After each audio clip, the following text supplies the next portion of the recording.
వాక్య భాగంలోకి వెళ్దాం. అందరం కళ్ళు మూసుకున్నట్లయితే చిన్న ప్రార్థన చేసుకున్నాం. మహాపరిశుద్ధుడు అయిన మా ప్రియ పరలోక తండ్రి, మీ పరిశుద్ధమైన శ్రేష్టమైన నామానికి అనంత స్తుతులు స్తోత్రాలు చెల్లిస్తూ ఉన్నాం.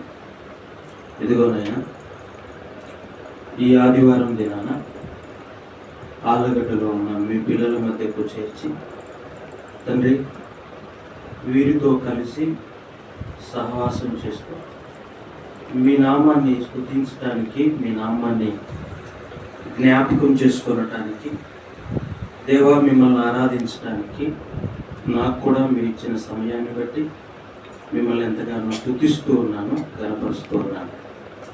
ఇదిగోనైనా మరి కార్యక్రమం అంతట్లో కూడా మీరే క్రమంగా నడిపించినందుకే మీకు స్తోత్రాలు చెల్లిస్తున్నాను. చివరిగా తండ్రి, మరి మీ మాటలు వినటానికి ఇదిగోనైనా మీ పిల్లలైన వారందరూ కూడా సిద్ధపడి ఉండగా మా అందరితో కూడా మీ గ్రంథంలో రాయబడిన మీ మాటలను మాట్లాడి మమ్మల్ని బలపరిచి, ఆదరించి, హెచ్చరించి సరిచేయమని ప్రార్థిస్తూ, ఇదిగోనైనా మరి కాలేజీని నడిపిస్తున్న మీ దాసులిద్దరిని కూడా జ్ఞాపకం చేసుకోండి. వారికి సహకారులుగా నిలిచిన కుటుంబాలన్నింటినీ కూడా మీ చేతులకు అప్పచెప్తున్నారు. ముందున్న సమయాన్ని మాకు దీవెనకరంగా ఉంచున్నాను. యేసుక్రీస్తు ప్రభు వారి శ్రేష్టమైన నామంలో అడిగి ప్రార్థించి వేడుకొనుచున్నాం తండ్రి, ఆమేన్. ప్రభువునందు ప్రియమైన సహోదరి సహోదరులారా, చెరు వచ్చిన మీ అందరికీ మన ప్రభువును రక్షకుడునైన యేసుక్రీస్తు వారి శ్రేష్టమైన నామంలో హృదయపూర్వకమైన వందనాలు తెలియజేస్తూ ఉన్నాను. పిల్లరా, చాలా దినాల తర్వాత ఆలగడ్డలో ఉన్న కాలేజీలో ఉన్న మిమ్మల్ని అందరినీ కూడా చూడటానికి దేవుడు నాకు ఇచ్చిన ఈ చక్కని అవకాశాన్ని బట్టి దేవుని నామాన్ని స్తుతిస్తూ ఉన్నాను. పిల్లరా, మరి చాలాసార్లు బహిరంగ సభలకు వచ్చాను, కానీ ఆరాధనకు ఇదే మొదటిసారి రావడం. మరి ఈ అవకాశాన్ని నాకు ఇచ్చిన దైవ సేవకులకు కూడా హృదయపూర్వకమైన ధన్యవాదాలు నేను తెలియజేస్తూ ఉన్నాను. పిల్లరా, మరి మనమందరం కూడా కొద్ది నిమిషాలు దేవుని వాక్యాన్ని శ్రద్ధగా ధ్యానం చేద్దాం. పిల్లరా, మరి ముందుగా ప్రకటించినట్టుగా ఈరోజు మనం ధ్యానం చేయబోతున్నటువంటి అంశం ఏమనగా మాదిరి అయిన మాసిదోనియా సంఘం అనేటువంటి పాఠాన్ని లేఖన భాగాల నుంచి ధ్యానం చేద్దాం. ప్రియులరా, మాదిరి అయిన మాసిదోనియా సంఘం అని మనం నేర్చుకోబోతున్న ఈ పాఠం, ఇంతకు మాసిదోనియా అని అంటే అర్థం ఏంటి? మాసిదోనియా సంఘం అంటే ఏది, దేనికి మాసిదోనియా అనే పేరుంది అని లేఖనాల్లో నుంచి మనం గమనించినట్లయితే, పిల్లరా, మాసిదోనియా అని అంటే 3 ప్రాంతాలను కలిపి మాసిదోనియా అని అంటారు. 3 ప్రాంతాలను కలిపి మాసిదోనియా అని అంటారు. అందులో ఒకటి ఫిలిప్పి పట్టణం, రెండవది ప్రేమిన వర్లరా తెస్సలోనికయ పట్టణం, మూడవది బెరయా పట్టణం. ఫిలిప్పి, తెస్సలోనికయ, బెరయా, ఈ 3 పట్టణాలను కలిపి మాసిదోనియా అని అంటారు.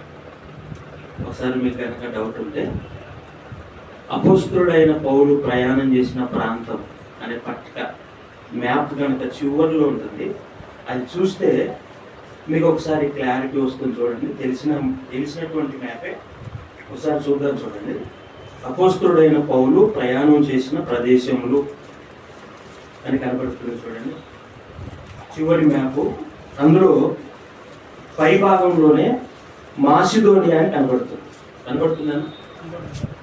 అందులో మాసిదోనియా అని పెద్ద అక్షరాలు ఉంటాయి. కింద ఫిలిప్పి, దాని పక్కలోనే తెసలోనిక, బెరయ కనబడుతుంది.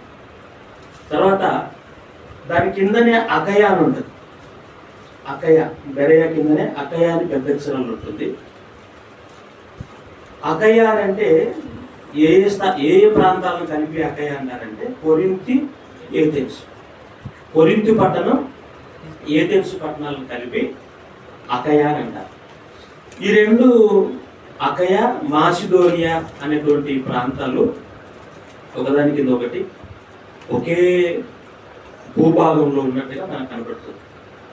ప్రియులరా, ఇప్పుడు మనం నేర్చుకోబోతున్న పాఠం మాదిరి అయిన మాసిదోనియా సంఘం. మాసిదోనియాలో ఉన్నటువంటి ఒక సంఘం మాదిరిగా ఉందట. మాసిదోనియాలో ఉన్న ఒక సంఘం మాదిరిగా ఉందంట. ఒకసారి పౌలు గారు ఆ మాటలు రాస్తే ఏమంటున్నాడో ఒకసారి అందరం కూడా చదువుకున్నాను చూడండి. తెస్సలోనికైలకు రాసిన మొదటి పత్రికను తెరిచి, తెస్సలోనికైలకు రాసిన మొదటి పత్రిక 1వ అధ్యాయము అందరం కూడా చదువుకుందాం ఆ మాట. నిజంగా మాదిరికరమైనటువంటి ఆ సంఘం ఏది అని మనకు అర్థమవుతుంది. తెస్సలోనికైలకు రాసిన మొదటి పత్రిక 1వ అధ్యాయాన్ని తెరిచి 7వ వచనాన్ని చదువుకుందాం. కాబట్టి మాసిదోనియాలోను అకయాలోను విశ్వాసులందరికీ మాదిరి అయితిరి. గమనించారా? ఎవరి గురించి మాట్లాడుతున్నాడు అని అంటే ఈ తెస్సలోనికయ సంఘాన్ని గురించే మాట్లాడుతున్నాడు. అమ్మా, వింటున్నారు అందరూ? తెస్సలోనికయ సంఘానికి పత్రిక రాస్తూ పౌలు గారు, మీరు మాసిదోనియాలోను అకయాలోను విశ్వాసులందరికీ మాదిరి అయితే, తెస్సలోనికయ సంఘం మాసిదోనియాలోని అకయాలోని సంఘాలలో ఉన్న విశ్వాసులందరికీ మాదిరి అయ్యారు. అంటే ఎన్ని సంఘాలు ఉన్నాయి అక్కడ? మాసిదోనియాలో ఎన్ని సంఘాలు ఉన్నాయి? మనం చూసాం కదా, 3 స్థలాలు. అకయాలో ఎన్ని ఉన్నాయమ్మా? 2 ఉన్నాయి. కొరింథు, ఏథెన్స్, బెరయ, ఫిలిప్పు, తెస్సలోనికయ. ఈ తెస్సలోనికయ నుండి మిగిలినటువంటి అన్ని ప్రాంతాల్లో ఉన్న విశ్వాసులకు మాదిరి అయినారట. అంతేకాదు ప్రియులరా, ఆ తర్వాత మాట కిందనే ఎలా మాదిరి అయ్యారో, ఏం చేశారో ఇంకా మనం గమనిస్తే, ఎందుకనగా మీ యొద్ద నుండి ప్రభు వాక్యము మాసిదోనియాలోను అకయాలోను మ్రోగెను. అక్కడ మాత్రమే కాక ప్రతి స్థలమందును దేవుని ఎడల ఉన్న మీ విశ్వాసం వెల్లడాయను గనక మేమేమియు చెప్పవలసిన ఆవశ్యకం లేదు. ఈ తెస్సలోనికయ సంఘం ద్వారా సువార్త మ్రోగెను అని రాయించాడు దేవుడు. మ్రోగెను అని రాయించాడంటే ప్రేమైన వాళ్ళరా, పదే పదే ఆ ప్రాంతాలంతా కూడా తిరిగి సువార్త ప్రకటించడం వలన ఇక అక్కడ సువార్త ప్రకటించవలసిన ప్రాంతం ఏది లేకుండా అంతా కూడా మారుమరుగింది అన్నమాట. అప్పుడప్పుడు మనం అనుకుంటుంటాం కదా, ఏదైనా అనౌన్స్మెంట్ చేసుకుంటూ పోతూ ఉంటే అనుకుంటుంటాం, ఎన్నిసార్లు మారుమరుగిపోయింది, ఊరంతా మారుమరుగేటట్టుగా ఒకటే సౌండ్ అని అనుకుంటుంటాం. అలా దేవుని మాటలు తెస్సలోనికయ సంఘస్థులు మారుమరుగేటట్టుగా అనేక సార్లు ప్రకటించారట. అందుకే మీ ద్వారా మాసిదోనియా అకయ ప్రాంతాల్లో మ్రోగెను, సువార్త మ్రోగెను. అక్కడే కాదు ప్రతి స్థలమందు దేవుని ఎడలో ఉన్న మీ విశ్వాసం వెల్లడాయను. మేము మళ్ళీ ప్రత్యేకంగా చెప్పవలసిన అవసరం లేదు. అంటే చాలా ప్రాంతాలకు తిరిగారట. తెస్సలోనికయులు చాలా ప్రాంతాలకు తిరిగి సువార్త ప్రకటించారు. వీళ్ళ విశ్వాసం కూడా అనేక మందికి తెలిసిపోయింది. అనేక మందికి తెలిసిపోయినట్టుగా మనకు కనబడుతుంది. ప్రియుల నిజంగా ప్రేమైన వాళ్ళారా, బాగా మనం అందరం గమనిస్తే ఇంత చక్కగా ఆ రెండు ప్రాంతాలు, మాసిడోనియా అకయాలో ఉన్న ప్రాంతాలకు, అక్కడున్న సంఘాలకు మాదిరవడమే కాకుండా మాదిరిగా ఉంటూ సువార్త మ్రోగించడం మాత్రమే కాకుండా వీళ్ళ విశ్వాసము కూడా అందరికీ వెళ్ళగలిగేటట్టుగా, మాసిడోనియా అకయ మాత్రమే కాకుండా ఇంకా అనేక ప్రాంతాలకు, అనేక స్థలాలకు వీళ్ళ విశ్వాసం వెల్లడయ్యేటట్టుగా కావటానికి కారణం ఏంటి అసలు? ఈ సంఘం, తెసలోనికయ సంఘం ఇంతగా అభివృద్ధి చెందటానికి, ఇంతగా మాదిరి కావటానికి, ఇంతగా సువార్త ప్రకటించడానికి వీళ్ళ విశ్వాసం అందరికీ కనబడేటట్టుగా వెళ్ళగలటానికి కారణం ఏంటి అని మనం గమనించినట్లయితే, ప్రేమిన వాళ్ళగా ఈ తెసలోనికయలు ఏం చేశారు? వాళ్ళు ఫాలో అయిన సూత్రాలు ఏంటి? వాళ్ళు ఏం ఫాలో అయ్యారు అని మనం గమనిస్తే, నెంబర్ 1 మొట్టమొదటి పాయింట్ ఏంటంటే, ఒక మంచి మాట చదువుకుందాం చూడండి. అదే 1వ అధ్యాయంలోనే మొట్టమొదటిగా 6వ వచనం చూడండి. 6వ వచనం చూడండి. పరిశుద్ధాత్మ వలన కలుగు ఆనందంతో గొప్ప ఉపద్రవమందు మీరు వాక్యమును అంగీకరించి మమ్మును ప్రభువును పోలి నడుచుకొనిన వారైతిరి. ప్రియులరా, 6వ వచనాన్ని బాగా మనం గమనించినట్లయితే వీళ్ళు చేసినటువంటి మొట్టమొదటి పని ఏందో చెబుతున్నాడు. ఇక బాగా అందరూ కూడా బాగా గమనిద్దాం. పరిశుద్ధాత్మ వలన కలుగు ఆనందంతో గొప్ప ఉపద్రవమందు మీరు వాక్యమును అంగీకరించారు అంటున్నాడు. ప్రియులరా, గొప్ప ఉపద్రవం నందు వాక్యమును అంగీకరించారు పరిశుద్ధాత్మ వలన కలిగిన ఆనందంతో. నిజమే, తెసలోనికయ ప్రాంతానికి పౌలు గారు సువార్త ఎప్పుడు చెప్పాడు అని మనం గమనిస్తే, ప్రియులరా, పౌలు గారు ప్రయాణాలు చేసింది 3 ప్రయాణాలు మనకు బాగా తెలుసు. పౌలు గారు కొంతమంది సువార్త దండయాత్రలు అంటారు. 3 ప్రయాణాలు, 3 సువార్త దండయాత్రలు అని పిలుస్తూ ఉంటారు. ప్రియులరా, మరి పౌలు గారు ఈ మాసిడోనియా ప్రాంతానికి ఎప్పుడు వచ్చాడు? ఏ ప్రయాణంలో వచ్చాడు చెప్తారన్నారు? మొదటి ప్రయాణమా, రెండో ప్రయాణమా, మూడో ప్రయాణమా అని మనం గమనిస్తే రెండో ప్రయాణంలో వచ్చాడు. మొదటి ప్రయాణంలో పౌలు గారు మొదటి ప్రయాణాన్ని ఎప్పుడు ప్రారంభించాడు అని అంటే, క్రీస్తు శకం 44వ సంవత్సరం. 13వ అధ్యాయం అపోస్తలుల కార్యం మనకు అందరికి తెలుసుకునేలా 13వ అధ్యాయం ఆరంభంలో అక్కడున్న అంతియోకయలో ఉన్న సంఘస్థులు పెద్దలందరూ కూడా చేతులుంచి ప్రార్థన చేసి అంతియోకయ నుంచి పంపిస్తారు. ఏ అంతియోకయ అంటే అది సిరియాలోనున్న అంతియోకయ. సిరియాలోనున్న అంతియోకయ నుండి ప్రార్థించి పంపిస్తారు సేవ కోసం. అది ఏ సంవత్సరం ఎప్పుడు ప్రారంభమైంది అని అంటే, ప్రేమిన వాళ్ళరా, దానికంటే ముందు 12వ అధ్యాయంలో హెరోదు పురుగులు పడి చేస్తాడు. హెరోదు రాజు గురించి కనపడుతుంది కదా, దేవుని మహిమపరచనందున అతడు పురుగులు పడి చచ్చాడని మనకు కనపడుతుంది. ఆయన ఎప్పుడు చచ్చాడు అని అంటే, చరిత్రలో క్రీస్తు శకం 44వ సంవత్సరంలో చనిపోయాడు. క్రీస్తు శకం 44వ సంవత్సరంలో చనిపోయాడు. ఆ తర్వాతనే ప్రారంభించాడు మొదటి ప్రయాణం. ఆ తర్వాతనే ప్రారంభించాడు పౌలు గారు. అంటే మేబీ 45, 46 ఆ ప్రాంతంలో మొదటి ప్రయాణం కొనసాగింది.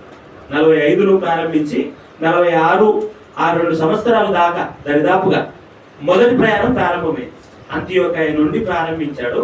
అక్కడి నుంచి మొదలుపెట్టి కుప్రకు వచ్చాడు. కుప్రలో ప్రేమిన వాళ్ళారా, సలమి, పాపు అనే ప్రాంతాలు. కుప్ర అనే ప్రాంతం బరబ్బా గారి సొంత ఊరు. వింటున్నారా?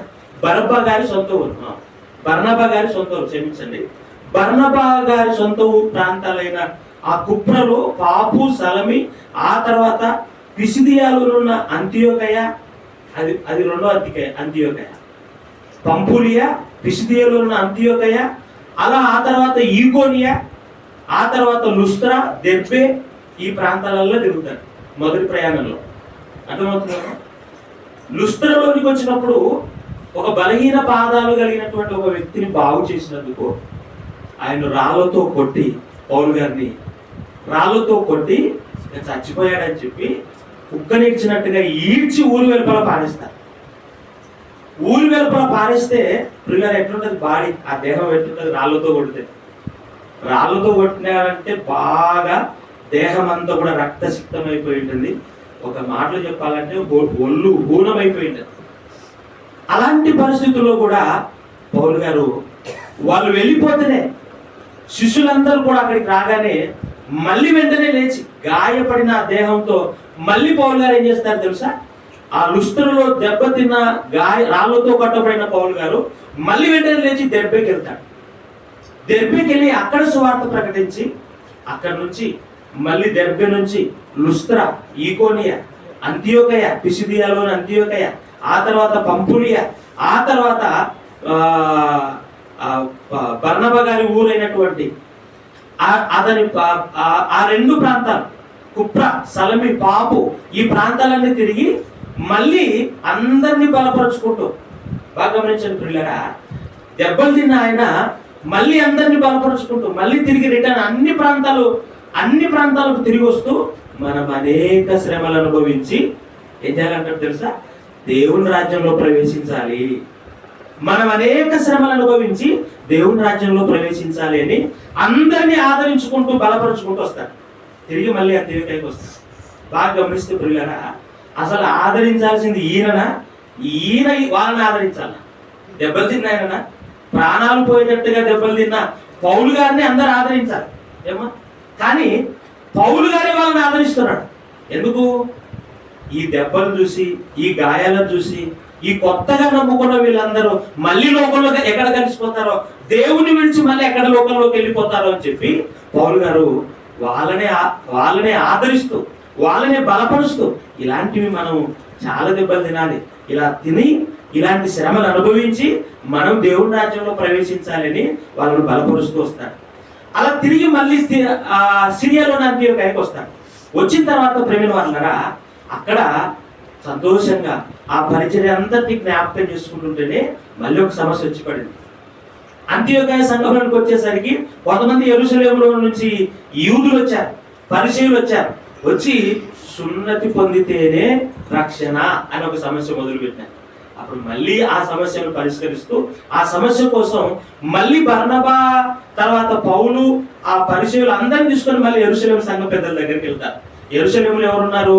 పేతురు గారు ఉన్నాడు, సంఘ పెద్ద పేతురు గారు. అలాగే యేసుక్రీస్తు సహోదరుడైన యాకోబు గారు అక్కడ ఉన్నాడు. అక్కడ సమస్యను పరిష్కరించి అక్కడి నుంచి మళ్ళా అదంతా కూడా సమస్య పరిష్కరించామని చెప్పడానికి ఒక యూదాను అలాగే సీలను ఆ యెరూషలేములో నుండి అంతియోకయకు పంపిస్తారు. అంతియోకయకు వచ్చి అక్కడ కొద్ది రోజులు సువార్త ప్రకటిస్తూ ఉంటే మళ్ళీ పౌలు గారికి ఏమనిపిస్తుందంటే, మనం తిరిగి వచ్చాం కదా చాలా ప్రాంతాలు, మళ్ళీ వాళ్ళని ఒకసారి చూసొద్దాం, వాళ్ళందరూ కూడా ఎలా ఉన్నారో మళ్ళీ లోకంలో కలిసిపోయారు ఏమో అని చెప్పి మళ్ళీ రెండవ ప్రయాణం మొదలు పెడతారు.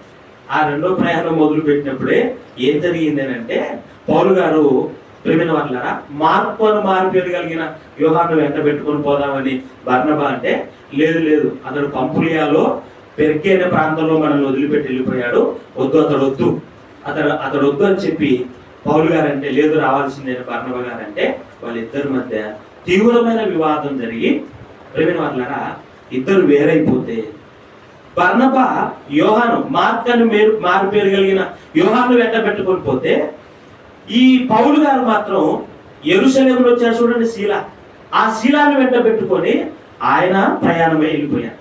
అలా ఈ పౌలు శీల ఇద్దరు కూడా ప్రయాణమై రెండవ ప్రయాణం ప్రారంభించి వాళ్ళు అనేక ప్రాంతాలు తిరగడానికి మొదలు పెడుతూ ఉంటే పౌలు గారికి ఒక దర్శనం వచ్చింది. పౌలు గారికి వచ్చిన దర్శనం ఏంటంటే, మాసిదోనియా దేశస్తులో కూడా రాత్రిపూట దర్శనంలో వచ్చి మాకు సహాయం చేయండి అని అడుగుతాను. అప్పుడు ఓహో, నేను వెళ్ళవలసిన ప్రాంతం ఇవి కాదు, మేము వెళ్ళవలసిన అత్యంత తీవ్రమైన సువార్త అర్జెంటుగా ప్రకటించవలసిన ప్రాంతం మరొకటి ఉందని పౌలు గారు ఆ దర్శనం ద్వారా గ్రహించి వెంటనే మాసిదోనియా ప్రాంతాలకు రావడం జరిగింది. పిల్లలు ఆ మాసిదోనియా ప్రాంతాల్లో ఒకటే ఫిలిప్పి ప్రాంతం. మొట్టమొదటగా ఫిలిప్పు పట్టణానికి వస్తారు. ఫిలిప్పి పట్టణానికి వస్తారు. మనకు అందరికి తెలిసిన మాటనే. ఒకసారి చూద్దాం, చూడండి. అపోస్తుల కార్యంలో ఒకసారి మనం చదువుకుందాం. అపోస్తుల కార్యములు 16వ అధ్యాయం చూద్దాం, చూడండి ఒకసారి. 16వ అధ్యాయం 11వ వచనం, 11వ వచనం చూడండి. కాబట్టి మేము త్రోయను విడిచి ఓడ ఎక్కి తిన్నగా సముద్రకేకును మరునాడు నెయపోలికిని అక్కడ నుండి ఫిలిప్పీకు వచ్చితిమి. మాసిదోనియా దేశంలో ఆ ప్రాంతమునకు అది ముఖ్య పట్టణం. ప్రియులారా, ఫిలిప్పి పట్టణానికి వచ్చినాడు. ఇక్కడికి వచ్చిన తర్వాత ఫిలిప్పిలో కూడా పౌలు గారు ఎదుర్కొన్న శ్రమలు అన్నిటిగా. ఫిలిప్పి పట్టణంలో అక్కడ పూతోన్ అనే ఒక దయ్యం పట్టిన, లూదియా దగ్గరికి వెళ్ళి వాక్యం చెప్తారు. ఆ తర్వాత పూతోన్ అనే దయ్యం పట్టిన ఒక స్త్రీని బాగు చేసిన కారణం చేత అక్కడ కూడా బెత్తములతో బాగా పౌలు గారిని చీలను కొట్టి చెరసాలలో బంధిస్తారు. చెరసాలలో బంధించిన తర్వాత ఆ రాత్రి ఏం జరిగిందో మనకు అందరికి బాగా తెలుసు. ఏమైందమ్మా, ఫిలిప్పీలో చెరసాలలో ఉన్న దెబ్బలు తిన్న వీళ్ళు రాత్రి సైలెంట్ గా పడుకోవచ్చు కదా. ఆ గాయాలతో దెబ్బలు తిన్నాడు, నిద్ర బాగా అలసిపోయినారు కదా. దెబ్బలు తిన్నటువంటి పౌలు శీల రాత్రి నెమ్మదిగా పడుకోకుండా రాత్రి ఏం కార్యక్రమం మొదలు పెట్టినారు. మళ్ళీ ఖైదీల మధ్య కీర్తనలు పాడడం మొదలు పెట్టినారు. వీళ్ళు కీర్తనలు పాడుతుండగానే ప్రేమైన వాళ్ళరా, ఖైదీలకు అందరికి కూడా ఏం పాటలు పాడినారు, ఎంత వాక్య వివరణతో కూడిన జాన్సన్ అన్న గారి లాగా రాసిన పాటలు పాడినారో తెలియదు. కానీ వెంటనే ప్రేమైన వాళ్ళరా, పెద్ద భూకంపం వస్తే ఖైదీలందరూ కూడా పారిపోవాలి. కానీ ఎవరు పారిపోలేదు, అందరు అట్లే కూర్చున్నాడు. ఈయనకు మాత్రం పెద్ద టెన్షన్ మొదలైంది. ఎవరికి? చెరసాల నాయకుడికి. ఇక లాభం లేదు, పొద్దున వాళ్ళు వచ్చి నన్ను చంపడం కంటే నేను నన్నునే పొడుచుకొని చచ్చిపోతే మేలు కదా అని కత్తితో పొడుచుకుంటుంటే వెంటనే పౌలు గారు, నువ్వేమీ హాని చేసుకోదు, మేమందరం ఇక్కడే ఉన్నాం, ఎవ్వరం ఎక్కడికి వెళ్ళలేదని చెప్పగానే ఊపిరి పీల్చుకున్నాడు. ప్రేమిన వాళ్ళ బాగా మనం గమనిస్తే ఆ రాత్రే చెరసాల నాయకుడు కూడా మారిపోయాడు. ఆ రాత్రి చెరసాల నాయకుడు ఇంటికి తీసుకొని వెళ్ళి, అయ్యా రక్షణ పొందులోకి నేను ఏం చేయాలని అడిగాడు. వెంటనే పౌలు గారు వారి ఇంటికి వెళ్ళాడు, బాప్తిసం ఇచ్చాడు. అంత రాత్రి జరిగిపోయింది. మార్నింగ్ కల్లా మళ్ళీ యథావిధిగా ఉంది. మార్నింగ్ కల్లా జైల్లో ఉన్న వాళ్ళు చెరసాలలో ఉన్న వాళ్ళు చెరసాలలో ఉన్నారు, మారిపోవాల్సిన వాళ్ళంతా మారిపోయారు. బాప్తిసం తీసుకోవాల్సిన ఈ చెరసాల నాయకుని కుటుంబం అంతా కూడా బాప్తిసం తీసేసుకున్నారు. అర్ధరాత్రే, ఆ రాత్రే బాప్తిసం తీసుకున్నారు. ఖైదీలందరూ కూడా అట్లే మారిపోయారు. ప్రేమిన వాళ్ళరా, ఖైదీలను మార్చినటువంటి దేవుని మాటలు పౌలు గారు చెప్పారు. చెరసాల నాయకులు కుటుంబాన్ని మార్చేంతగా దేవుని మాటలు ప్రకటించారు. అలా ఫిలిప్పులో ప్రేమిన వాళ్ళరా, ఏ సువార్తనైతే ప్రకటిస్తుంటే చెరసాలలో బంధించారో చర్చీలు వ్యాప్తి చెందకూడదని చెరసాలలో బంధించి పౌలుశీలను అడ్డుకోవాలని చూస్తే చెరసాలనే చర్చిగా మార్చేశాడు పౌలు గారు. చెరసాలనే చర్చిలుగా మార్చేశాడు. అలా సువార్త ప్రకటించి ప్రేమిన వాళ్ళరా, అక్కడి నుంచి ఆ ఖైదీలో నుంచి ఎనికి పంపించేస్తారు. ఈయన రోమీయుడు అని తెలుసుకొని చిన్నగా ఎవరికి తెలియకుండా జాగ్రత్తగా పౌలు గారిని బయటికి పంపించేస్తారు. అలా పంపించినప్పుడే ప్రేమిన వాళ్ళరా, నెక్స్ట్ వచ్చినటువంటి ప్రాంతం ఏదేనంటే అది తెస్సలోనికయ ప్రాంతం. మీరు గమనిస్తే ఒకసారి 17:1 రైట్, 17:1 వారు అంపిపోలి అపోలోనియా పట్టణంలో మీదుగా వెళ్ళి తెస్సలోనికకు వచ్చిరి. అక్కడ యూదుల సమాజ మందిరం ఒకటి ఉండెను గనుక పౌలు తన వాడుక చొప్పున సమాజ మందిరపు వారి యొద్దకు వెళ్ళి, క్రీస్తు శ్రమపడి మృతుల్లో నుండి లేచుట ఆవశ్యకమని నేను మీకు ప్రచురము యేసే క్రీస్తు అయ్యున్నాడని లేఖనములలో నుండి దృష్టాంతములు ఎత్తి విప్పి చెప్పుచు వారితో 3 విశ్రాంతి దినములు తర్కించుచుండెను. ప్రియులారా, ఎన్ని రోజులు ఉన్నాడు అక్కడ తెస్సలోనికయలో అంటే 3 వారాలు, 21 days. 3 వారాల్లోనే చాలా గలిబిలి చేశారు. మత్సరంతో కూడుకొని యూదులు కొంతమంది పనిపాట లేని వాళ్ళందరినీ తీసుకొని వచ్చి యాసోని ఇంటి మీద పడి పౌలు గారిని బంధించాలి, హింసించాలి, అక్కడ దేవుని పని జరగకూడదని అడ్డుకున్నారు. అలాంటి గొప్ప ఉపద్రవములోనే పరిశుద్ధాత్మ వలన కలుగు ఆనందంతో తెస్సలోనికయలో ఉన్నటువంటి విశ్వాసులు దేవుని నమ్ముకున్నారట. శ్రమ కలుగుతుంది, సువార్తకు ఆటంకం కలుగుతుంది. సువార్తకు ఆటంకం కలుగుతూ యాసోను ఇంటి మీద పడి కొట్టి వాళ్ళను బంధించి వాళ్ళను బాధ పెడుతున్నటువంటి సందర్భంలోనే ఆ తెస్సలోనికయలో కొందరు దేవుని నమ్ముకున్నారు. అందుకే ఆ విషయాన్ని పౌలు గారు జ్ఞాపకం చేస్తూ తెస్సలోనికయలకు మాట్లాడుతూ ఏమంటున్నాడు పత్రిక రాస్తూ అని అంటే, మీరు గొప్ప ఉపద్రవమందు పరిశుద్ధాత్మ వలన కలుగు ఆనందంతో ప్రభువు నమ్ముకున్నారు అని అంటున్నాడు. ప్రియులారా, అంటే ప్రియమైన వాళ్ళారా, శ్రమలు వచ్చినప్పుడు అందరూ పారిపోతారేమో అని అనుకుంటే ఈ తెస్సలోనికయలు ఆ శ్రమల్లోనే, ఆ ఉపద్రవంలోనే ప్రభువును నమ్ముకొని స్థిరులుగా నిలబడ్డారు. ఆ తర్వాత వాళ్ళు చేసిన పని ఏంటంటే, ఇప్పుడు చూడండి, మళ్ళీ తెస్సలోనికయలకు రాసిన మొదటి పత్రిక 6వ వచనం మళ్ళీ చదువుకున్నాను చూడండి. పరిశుద్ధాత్మ వలన కలుగు ఆనందంతో, అందరు బాగా గమనించండి ప్రియులారా, పరిశుద్ధాత్మ వలన కలుగు ఆనందంతో గొప్ప ఉపద్రవమందు మీరు వాక్యమును అంగీకరించి మమ్మును ప్రభువును పోలి నడుచుకొనిన వారైతిరి. ప్రియులారా, ఆ మాట బాగా ప్రతి ఒక్కరం గమనిద్దాం. మమ్మును ప్రభువును పోలి నడుచుకొనిన వారైతిరి, మమ్మును ప్రభువును పోలి నడుచుకున్న వారైతిరి అంటున్నాడు. ప్రియులారా, ఎప్పుడు రాశాడు పత్రిక పౌలు గారు అని అంటే, రెండవ ప్రయాణం ఎప్పుడు ప్రారంభమైందంటే 49-50 మధ్యలో ప్రారంభమైంది. క్రీస్తు శకం 49-50 మధ్యలో ప్రారంభమైంది. అప్పుడు 50 సంవత్సరంలో ఈ తెస్సలోనికయ, ఫిలిప్పు, తెస్సలోనికయ, బెరయ అనే ప్రాంతాలు తిరుగుతూ అక్కడ సంఘం స్థాపించడం జరిగింది. అంటున్నారు అందరూ, సంఘం స్థాపించడం జరిగింది. అలా స్థాపించిన తర్వాత మళ్ళీ ఆ ప్రాంతానికి పత్రిక ఎప్పుడు రాశారు పౌలు గారు అని మనం గమనిస్తే, చాలా మంది చరిత్రకారులు ఏమంటున్నారంటే క్రీస్తు శకం 52లో రాశాడు అని అంటున్నారు. 52లో పత్రిక రాశాడు అని చెబుతున్నారు. పిల్లలు 52వ సంవత్సరంలో పత్రిక రాసినట్టుగా మనకు కనబడుతుంది. అంటే ఎన్ని సంవత్సరాలు అయింది చెప్పండి? పత్రిక సంఘం స్థాపించి ఎన్ని సంవత్సరాలు పత్రిక రాశాడు చెప్పండి?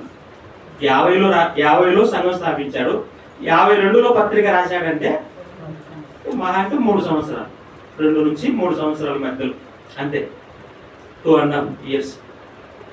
అప్పటికే పత్రిక రాస్తే ఏమంటున్నాడంటే, ప్రియమైన వాళ్ళరా, చాలా సంతోషం కలిగించే మాట.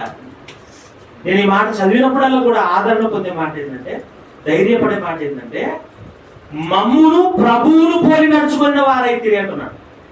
బాగా గమనించాలి ప్రియులారా, మమ్మును అంటే పౌలు సేవకులను, అలాగే ప్రభువును పోలి నడుచుకున్న వారైతే అంటున్నాడు ప్రియులారా. 2.5 years, 2.5-3 years అంతే. ఆ పీరియడ్ లోనే వీళ్ళు ఎవరిని పోలి నడుచుకునే వాళ్ళు అయినారు అని అంటే, ప్రభువును పోలి అలాగే సేవకులను పోలి నడుచుకుంటున్నారట. ప్రభువును పోలి నడుచుకుంటున్నారట, సేవకులను పోలి నడుచుకుంటున్నారట. ప్రేమ వాళ్ళారా, ఇప్పుడు మీరు అందరూ కూడా బాగా గమనించండి. ఒక మాట చదువుకుందాం చూడండి. కొన్ని సంఘాల గురించి మనం ఇప్పుడు చదువుకుందాం. మొట్టమొదటిగా ఒక మాట చదువుకుందాం చూడండి. కొరింథీయులకు పత్రిక రాస్తూ పౌలు గారు ఏమంటున్నాడు ఒకసారి అందరం కూడా. మొదటి కొరింథీ పత్రిక 4వ అధ్యాయం 16వ వచనం, అలాగే 11వ అధ్యాయం 1వ వచనం ఎవరైనా తీసి చదవండి. మొదటి కొరింథీ పత్రిక 4వ అధ్యాయం 16వ వచనం మొదటగా ఒకరు చదవండి. క్రీస్తునందు మీకు ఉపదేశకులు 10,000 మంది ఉన్నను, తండ్రులు అనేకులు లేరు. క్రీస్తు యేసునందు సువార్త ద్వారా నేను మిమ్మును కంటిని కనుక మీరు నన్ను పోలి నడుచుకున్న వారై ఉండవలనని. బాగా గమనించండి, ఏమని బతిమాలుకుంటున్నాడట? మీరు నన్ను పోలి నడుచుకున్న వారై ఉండవలనని. ఏమని అర్థం? నేను క్రీస్తుని పోలి నడుచుకుంటున్నాను, మీరు నన్ను పోలి నడుచుకోండి అని అంటున్నాడు పౌలు గారు. కానీ అప్పటికి ఇంకా వీళ్ళు నడుచుకోలేదని చెప్పి మళ్ళీ పత్రిక రాస్తూ, ఆల్రెడీ వాళ్ళ దగ్గరికి వెళ్ళి సువార్త చెప్పాడు, మళ్ళీ పత్రిక రాస్తున్నాడు. పత్రికలో కూడా మళ్ళీ ఏమని కోరుకుంటున్నాడు? మీరు నడుచుకుంటున్నారు అంటున్నాడా? లేదు ప్రియులారా, బ్రతిమాలుకుంటున్నాడు. మీరు నన్ను పోలి నడుచుకోండి నాయనా అని బ్రతిమాలుకుంటున్నాడు. 11వ అధ్యాయం 1వ వచనం కూడా చూడండి ఒకసారి. 11వ అధ్యాయం 1వ వచనం చూడండి. నేను పోలి నడుచుకున్న క్రీస్తును పోలి నడుచుకొనుచున్న ప్రకారం మీరు నన్ను పోలి నడుచుకొనుడి. అంటే 11వ అధ్యాయంలో కూడా మళ్ళీ ఏం చెప్తున్నాడు? వింటున్నారా? మళ్ళీ ఏం చెప్తున్నాడు? నేను ప్రభువును పోలి నడుచుకున్న ప్రకారం మీరు నన్ను పోలి నడుచుకోండి ఏం చెప్తున్నట్టు వీళ్ళరా. వీళ్ళకి ఎప్పుడు వీళ్ళ దగ్గరికి పౌలు గారు ఎప్పుడు వచ్చాడు, పత్రిక ఎప్పుడు రాశారు అని మనం గమనిస్తే ప్రియమైన వాళ్ళరా, వీళ్ళ దగ్గరికి 50వ సంవత్సరంలో 2వ ప్రయాణంలోనే. ఎందుకంటే బెరయా అయిపోయిన తర్వాత ఏథెన్స్కి వస్తాడు, ఏథెన్స్ తర్వాత కొరింథీకి వస్తాడు.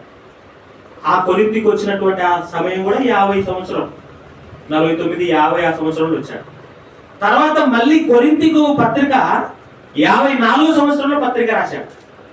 క్రీస్తు శకం 54వ సంవత్సరంలో పత్రిక రాశాడు.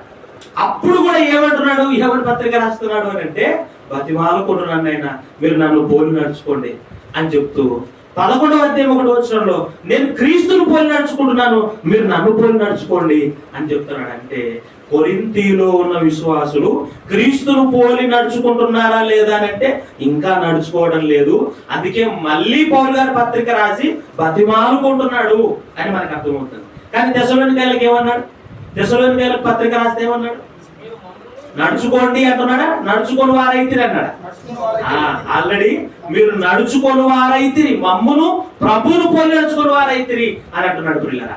ఆ తర్వాత మరొక సంఘాన్ని చూద్దాం చూడండి, మరొక సంఘాన్ని గలతీ పత్రిక చూద్దాం చూడండి. గలతీ పత్రిక 4వ అధ్యాయం 19వ వచనం చూడండి ఒకసారి. గలతీ పత్రిక 4వ అధ్యాయం 19వ వచనం చూడండి.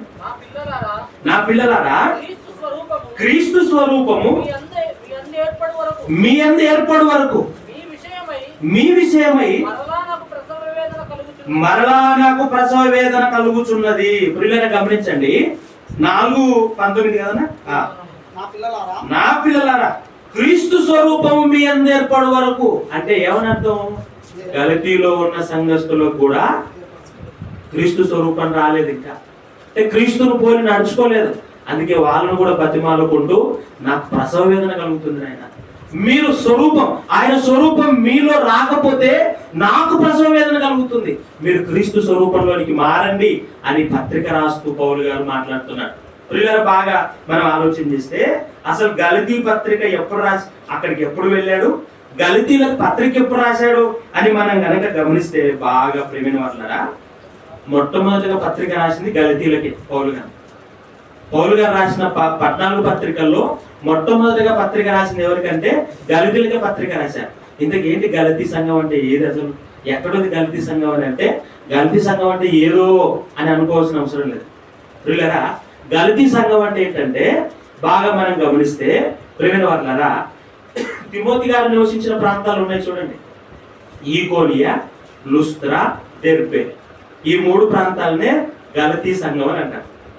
ఈకోనియా, లుస్త్రా, దెర్బే ఈ ప్రాంతాలకు ఎప్పుడు వచ్చాడు పౌలు అంటే మొదటి ప్రయాణంలోనే వచ్చాడు. అంటే 44లో హెరోదు చనిపోతే 45, 46 ఆ ప్రాంతాల్లో అక్కడ తిరిగాడు. అక్కడ తిరిగి మళ్ళీ తిరిగి రిటర్న్ వచ్చాడు చూడండి. ప్రయాణం అయిపోయిన తర్వాత మళ్ళీ రిటర్న్ వచ్చి అంతియోకయలో ఉన్నాడు చూడండి. అంతియోకయకు తిరిగి వచ్చిన తర్వాత యెరూషలేముకు వెళ్ళొచ్చిన తర్వాత ఆ సున్నతి సమస్య అయిపోయిన తర్వాత అప్పుడు అంతియోకయ నుండి గలతీలకు పత్రిక రాసినాడు. అంటే 48, 49 ఆ ప్రాంతంలో పత్రిక రాసినాడు. 48, 49 ఆ సంవత్సరంలో గలతీలకు పత్రిక రాసినాడు పిల్ల. అప్పుడు పత్రిక రాస్తూ ఏమని కోరుకుంటున్నాడు గలతీలను కూడా అంటే, మీలో క్రీస్తు స్వరూపం ఏర్పడాలైనా, మీలో క్రీస్తు స్వరూపం వచ్చేంత వరకు నాకు ప్రసవ వేదన, నాకు బాధ, నాకు మానని దుఃఖం అని గలతీలను కూడా పౌలు గారు బతిమాలుకుంటున్నాడు. కానీ తెస్సలోనికైలను మాత్రం అలా అనలేదు ప్రియులారా. తెస్సలోనికైల గురించి మాత్రం రాస్తూ మీరు మమ్మును ప్రభువును పోలి నడుచుకున్న వారైతిరి అని అంటున్నాడు ప్రియులారా.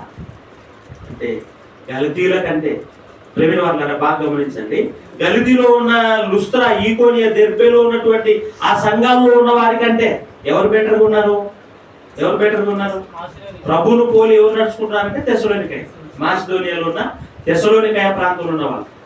ఆ తర్వాత కొరింథులో ఉన్న వారి కంటే ఎవరు బెటర్గా ఉన్నారంటే వీళ్ళే బెటర్గా ఉన్నారు. విశ్వాసంలో కొంచెం ప్రభువును పోలి నడుచుకుంటున్నారని మనకు కనబడుతుంది. ఆ తర్వాత నెక్స్ట్ ఇంకొక సంఘాన్ని చూద్దాం చూడండి. బైబిల్ గ్రంథంలో నుంచి మరొక మాట ఎఫెసీయులకు పత్రిక రాస్తూ పౌలు గారు ఏమని రాస్తున్నాడు చూడండి. 5వ అధ్యాయం 1వ వచనం చూడండి. ఎఫెసీయులకు రాసిన పత్రిక 5వ అధ్యాయం 1వ వచనం మనం గమనిస్తే అక్కడ వాళ్ళ గురించి ఏమంటున్నాడు చూడండి. 5:1 చదవండి ఒకసారి. కావున మీరు ప్రియులైన పిల్లల వలె దేవుని పోలి నడుచుకొనుడి. ప్రియులరా, బాగా గమనించండి ఇక్కడ కూడా. కావున మీరు ప్రియులైన పిల్లల వలె దేవుని పోలి నడుచుకోండి. వీళ్ళు కూడా మళ్ళీ నడుచుకోండి అని చెప్తున్నాడు. దేవుని పోలి నడుచుకోండి అని పౌలు గారి పత్రిక రాస్తున్నాడు. ప్రియులరా, బాగా గమనించండి. ఎఫెసులో ఉన్న సంఘానికి కూడా పౌలు గారు మళ్ళీ ఇదే పత్రిక రాస్తున్నాడు. కొరింథీకి ఏం చెప్పాడో, గలతీయులకు ఏం చెప్పాడో వీళ్ళు కూడా అదే మాట చెప్తున్నాడు మళ్ళీ. అంటే కారణం ఏంటి అని అంటే ఎఫెసులో ఉన్న వీళ్ళు కూడా ప్రభువును పోలి దేవుని పోలి నడుచుకోలేదు అని మనకు అర్థమవుతుంది. ప్రియులరా, ఇంతకు వీళ్ళ దగ్గరికి ఎప్పుడు వచ్చాడు పౌలు గారు ఎఫెసు ప్రాంతానికి అని అంటే పౌలు గారు మూడో ప్రయాణంలో ఎఫెసు ప్రాంతానికి వస్తాడు. 2వ ప్రయాణంలో అలా టచ్ చేసి మళ్ళీ వెళ్ళిపోతాడు పౌలు గారు. 3వ ప్రయాణంలో డైరెక్ట్ గా ఎఫెసు ప్రాంతానికి వస్తారు. మీరు అపోస్తల కార్యములు 19వ అధ్యాయం స్టార్టింగ్ నుంచి చూస్తే కనబడుతుంది. 19వ అధ్యాయం ఆరంభం నుంచి చదివితే కనబడుతుంది. అది ఎప్పుడు జరిగిందంటే క్రీస్తు శకం 52-53 ఆ ప్రాంతంలో పౌలు గారు 3వ ప్రయాణం మొదలుపెట్టి ఎఫెసు ప్రాంతానికి వచ్చారు. అలా వచ్చిన తర్వాత అక్కడ సంఘం స్థాపించి దరిదాపుగా ప్రేమిన వాళ్ళగా 2 సంవత్సరాలకు పైన అక్కడ తురంలోనే పాఠశాలలో పాఠాలు చెప్తూ అనేక మందిని మారుస్తాడు పౌలు గారు. అలా చెప్పిన తర్వాత మళ్ళీ పౌలు గారు ఏమైపోతాడు తర్వాత అని అంటే చెరకెళ్ళిపోతాడు. రోమా చెరసాలకు తీసుకొని పోతారు పౌలు గారు. రోమా చెరసాల్లోకి వెళ్ళిపోయిన తర్వాత చెరసాల్లో నుంచి పౌలు గారు మళ్ళీ పత్రికలు రాశాడు. ఎన్ని పత్రికలు రాశాడు తెలుసా? చెరసాల్లో నుంచి 4 పత్రికలు రాశాడు. ఏమన్నా అంతే కదా? 4 పత్రికలు రాశాడు. ఎఫెసు పత్రిక, ఫిలిప్పి పత్రిక, కొలసి పత్రిక, ఫిలెమోను పత్రిక, కాబరి పత్రిక అంటారు. 4 పత్రికలు రాశాడు. అంటే అది ఎప్పుడు రాశాడు? ఎఫెసు పత్రిక ఎప్పుడు రాశాడంటే మనకు అర్థం కావాలంటే 60-61 క్రీస్తు శకం 60-61లో పౌలు గారు ప్రేమిన వాళ్ళరా ఈ పత్రిక రాశాడు. ఏది? ఎఫెసు పత్రిక. ఎప్పుడు వెళ్ళాడట? 52-53 పత్రిక ఎప్పుడు రాశాడట? 60-61 ఆ ప్రాంతంలో. అంటే దరిదాపుగా 8 సంవత్సరాలు, 8 నుండి 7-8 సంవత్సరాలు గ్యాప్ ఉంది. అన్ని సంవత్సరాల తర్వాత కూడా పత్రిక రాసి మళ్ళీ ఏమని కోరుకుంటున్నాడు? చాలా సంవత్సరాలు పట్టింది కదా, బాగా అభివృద్ధి చెందింటారు, ఆత్మీయంగా డెవలప్ అయింటారని అనుకుంటే మళ్ళీ అప్పుడు కూడా ఏమని మాట్లాడుతున్నాడు పౌలు గారు అంటే కావున మీరు ప్రియులైన పిల్లల వలె దేవుని పోలి నడుచుకోండి అని మళ్ళీ పౌలు గారు చెప్తున్నాడంటే ఎఫెసీయుల కంటే తెస్సలోనికైలు చాలా చాలా చాలా ఆత్మీయంగా ముందంజలో ఉన్నారు అని మనకు అర్థమవుతుంది. ప్రియమైన వాళ్ళారా, నిజంగా ఈ తెస్సలోనికైలో ఉన్నటువంటి వీళ్ళు ఈ మిగిలిన సంఘాలన్నిటిని కూడా మనం కంపేర్ చేస్తే వాళ్ళు ఎంత త్వరగా దేవుని వాక్యాన్ని విన్నారో అంత త్వరగా వెంటనే ప్రభువును పోలి నడుచుకోవడం మొదలు పెట్టారు. మనుషులను చూడలేదు ప్రియులారా, ప్రభువును పోలి నడుచుకోవడం ప్రారంభించారు. వాళ్ళు విగ్రహాలను విడిచిపెట్టారు, దేవుని వైపుకు తిరిగారు, గొప్ప ఉపద్రవం మందు దేవుని నమ్ముకున్నారు. దేవుని వైపుకు తిరిగిన వీళ్ళు, మారు మనసు పొందిన వీళ్ళు వెంటనే ప్రభువును పోలి నడుచుకోవడం మొదలు పెట్టారు. మనం కూడా ప్రేమిన వాళ్ళరా దేవుని పిల్లలంగా ఎవరిని పోలి నడుచుకోవాలంటే మనకు మాదిరి మన ప్రభు అయిన యేసుక్రీస్తు వారు. బాగా గమనించండి, మనం ఎవరిని పోలి నడుచుకోవాలి? మనకు మాదిరి ఎవరనంటే మన ప్రభు అయిన యేసుక్రీస్తు వారు. ఇంత గొప్ప సాక్షి సమూహం మేఘం వలె మనల్ని ఆవరించి ఉన్నందున మనం కూడా ప్రతి భారమును సులువుగా చిక్కులో పెట్టు, ప్రతి పాపమును విడిచిపెట్టి విశ్వాసమున కర్తయు దాన్ని కొనసాగించేవాడినైనా యేసు వైపు చూచుచు ఏం చేయాలట? ఓపికగా మనం కూడా ఈ పరుగు పందెంలో పరిగెత్తాలి. అంటే ప్రేమైన వాళ్ళరా, ఇక్కడ కూర్చున్న ప్రతి ఒక్కరం కూడా ఎవరిని చూడాలి అని అంటే ప్రభువుని చూడాలి. మనుషులకి వెళ్ళి చూడాల్సిన అవసరం లేదు.